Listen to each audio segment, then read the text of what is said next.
Hello guys, this is Krish. Welcome to my channel Krish Competitive Adda. So ఈరోజు మన topic revision. So revision ఎలా చేయాలి, ఎన్నిసార్లు చేయాలి, రివిజన్ చేయడానికి షార్ట్ నోట్స్ ఎలా రాసుకోవాలి, నెక్స్ట్ రివిజన్ యొక్క ఉపయోగాలు యూజెస్ ఏంటి అనేది ఈరోజు ఈ వీడియోలో చెప్పబోతున్నాను. సో ఇంక లేట్ చేయకుండా మెయిన్ టాపిక్లోకి వెళ్ళిపోదాం. సో మీరు ఒక యుద్ధం చేసినప్పుడు మీ దగ్గర ఆయుధాలు ఉండడం వేరు, మీ దగ్గర సానబెట్టిన లేదా పదునైన ఆయుధాలు ఉండడం వేరు. సిమిలర్గా మీకు ఎంత నాలెడ్జ్ ఉన్నా ఎగ్జామ్లో ఆ నాలెడ్జ్ని ఉపయోగించకపోతే ఆ నాలెడ్జ్ మొత్తం వేస్ట్ అవుతుంది. సో రివిజన్ కూడా సేమ్ అలాంటిదే. పదునైన ఆయుధాలతో సమానంగా రివిజన్ మనం ఇక్కడ చెప్పబోతున్నాం. సో రివిజన్ యొక్క ఉపయోగాలు ఏంటంటే ఇది 3 విధాలుగా ఉపయోగపడుతుంది according to my opinion. So first one is, మీరు ఎగ్జామ్లో ఒక క్వశ్చన్ చదివినప్పుడు డైరెక్ట్గా ఆన్సర్ పెట్టడం ఉపయోగపడుతుంది. సెకండ్ వన్, మీరు ఎప్పుడైనా కన్ఫ్యూజన్లో ఉంటే, that means option A, B ఈ రెండింటిలో ఆన్సర్ ఉంది అనుకున్నప్పుడు, మీరు ఏయా బియా అనే కన్ఫ్యూజన్ ఉన్నప్పుడు ఆన్సర్ ఒకటి పెట్టి బయటకు వచ్చిన తర్వాత కీ చూసుకున్నప్పుడు ఆన్సర్ వేరే అయి ఉంటుంది. అలాంటివి చాలాసార్లు మీకు జరిగి ఉంటుంది. సో ఇలాంటి కన్ఫ్యూజన్ కూడా ఈ రివిజన్ అనేది తొలగిస్తుంది. సో మూడోది వచ్చేప్పటికి ఎలిమినేషన్. సో మనకున్న 4 ఆప్షన్ల నుంచి కూడా మనం ఎలిమినేట్ చేయడానికి ఈ రివిజన్ బాగా ఉపయోగపడుతుంది. సో మనం ఎన్ని ఆప్షన్ని ఎలిమినేట్ చేస్తే మన యొక్క ఆన్సర్ కరెక్ట్గా పెట్టడానికి ప్రాబిలిటీ అంతగా పెరుగుతుంది. ఈ 3 ఉపయోగాల వల్ల రివిజన్ అనేది ఒక నార్మల్ స్టూడెంట్ని, ఒక టాపర్ని డివైడ్ చేస్తుంది. సో అది మీరు గమనించాలి.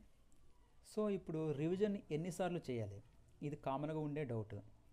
సో నా ఒపీనియన్ ప్రకారం రివిజన్ అనేది ఎగ్జామ్ డేట్ కన్నా ముందు అట్లీస్ట్ 3 టైమ్స్, మినిమం 3 టైమ్స్ అనేది ఖచ్చితంగా చేయాలి. ఆ తర్వాత మీ ఇష్టం, 5 టైమ్స్ 10 టైమ్స్ అది మీ ఇష్టం, కానీ కనీసం 3 సార్లు అనేది చాలా ముఖ్యం. సో నెక్స్ట్, షార్ట్ నోట్స్ అనేది ఎలా రాసుకోవాలి. సో మన దగ్గర ఉన్న స్టాండర్డ్ బుక్స్ చాలా పెద్దగా ఉంటాయి. For example Laxmikanth, Chiranjeevi sir economy, next ఏదైనా. సో దాంట్లో నుంచి ఒక ఇంపార్టెంట్ 1 లైనర్స్ సింపుల్గా రాసుకుని ఉండాలి. దాన్నే మనం షార్ట్ నోట్స్ అంటాం. మన షార్ట్ నోట్స్ ఎలా రాయాలంటే సింపుల్ లాంగ్వేజ్లో నీకు అర్థమయ్యే విధంగా 1 లైనర్స్లో రాసుకోవాలి. అట్ ద సేమ్ టైం ఆ టెక్స్ట్ బుక్లో ఉన్న మ్యాటర్ అంతా కూడా బ్రీఫ్గా వచ్చేలాగా రాసుకోవాలి. అండ్ ఆ నోట్స్ అనేది ఎట్ ద వర్స్ట్ కేసులో మీరు ఆ సబ్జెక్ట్ని కేవలం 1 రోజులో మాత్రం రివిజన్ చేసే అంత తక్కువ పేపర్లో ఉండాలి, తక్కువ పేజెస్లో ఉండాలి. సో ఈ 3 కూడా కన్సిడర్ చేసుకోండి. ఒకటి, టెక్స్ట్ బుక్లో ఉన్న మ్యాటర్ అంతా బ్రీఫ్గా రావాలి. నెక్స్ట్, మీకు అర్థమయ్యే లాంగ్వేజ్లో సింపుల్గా, కేవలం మీకు అర్థమయ్యే లాంగ్వేజ్ ఉంటే సరిపోద్ది, పక్కోడికి ఎవరికి అవసరం లేదు. థర్డ్ కేస్, వర్స్ట్ కేసులో ఆ సబ్జెక్ట్ మీరు కేవలం 1 రోజులోనే రివిజన్ చేసే విధంగా అన్ని తక్కువ పేజీలు ఉండేలా చూసుకోండి. సో ఇవి నా రివిజన్ యొక్క రాసుకున్న నోట్స్లు. దట్ ఈజ్ ఇది geography. So next biology part 1, next ancient history, next modern history, next economy, next polity, next biology part 2 ఇది. So next chemistry, next physics. So ఈ నా నోట్స్లు నేను ఆల్రెడీ మీకు బుక్ లిస్ట్ చెప్పాను గ్రూప్ 2 నుంచి.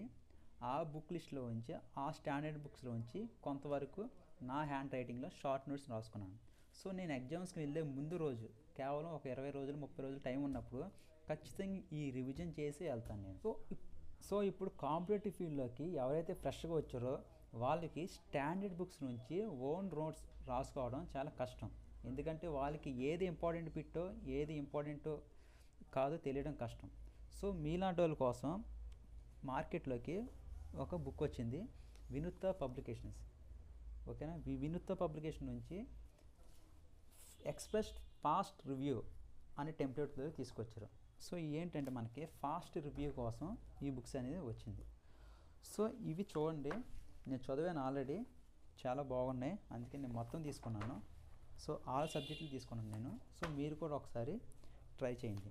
సో నేను చెప్పానని మొత్తం ఒకేసారి కొనుక్కోకుండా మీరు ఏం చేస్తారంటే మీ ఫేవరెట్ సబ్జెక్టు, మీకంటూ ఒక ఫేవరెట్ సబ్జెక్ట్ ఉంటుంది కదా, ఆ సబ్జెక్టు కొనుక్కోండి.